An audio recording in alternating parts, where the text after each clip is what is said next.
High guys, back to my channel the sweet bomb Seema. আজকে একটা নতুন রেসিপি নিয়ে এসেছি, তালের বড়া। কে কে পছন্দ করো তালের বড়া? এই শ্রাবণ মাসে তালের বড়া বানাবো রাধারানী লাড্ডু গোপালের জন্য।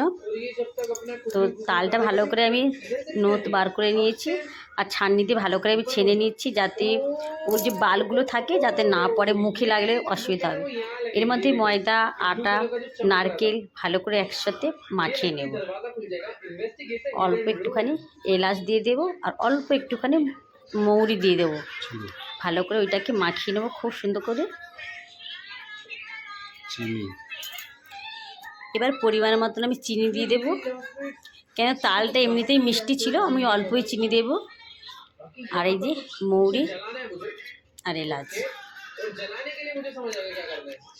ভালো করে এবারে মাখিয়ে নেবো। এটা এত সুন্দর খুশবু আসছে, পুরো ঘরটা একদম খুব সুন্দর সেন্ট বেরোচ্ছে। আর পরিমাণ মতন আমি আটাও নিয়েছি, এর মধ্যে অল্প সুজিও দিয়েছি, নারকেলের গুঁড়োও দিয়েছি, সব পরিমাণ মতন ভালো করে দেখছি মাখিয়ে নিয়ে আমি আধা ঘন্টা রেখে দেবো।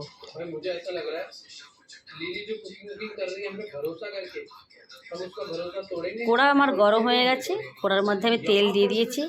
এবারে ছোট ছোট করে আমি বড়াগুলো দিয়ে দেব। আজকে সমস্ত নতুন বাসন নিয়ে বানাচ্ছি আজকে।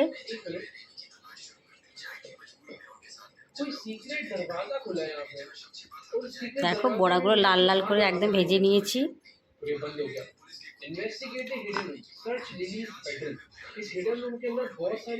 একবার ভাজা হয়ে গেছে, এটা আবার দুবার ভেজে নিচ্ছি বড়াগুলো। এবারে পায়েস বানাবো গোবিন্দভোগের চাল দিয়ে। 1 কিলো দুধের গোবিন্দভোগের চাল দিয়ে পায়েস বানাবো আজকে। এক সাইডে পায়েস হচ্ছে আর এদিকে আর একবার বানিয়ে নিই বড়াগুলো।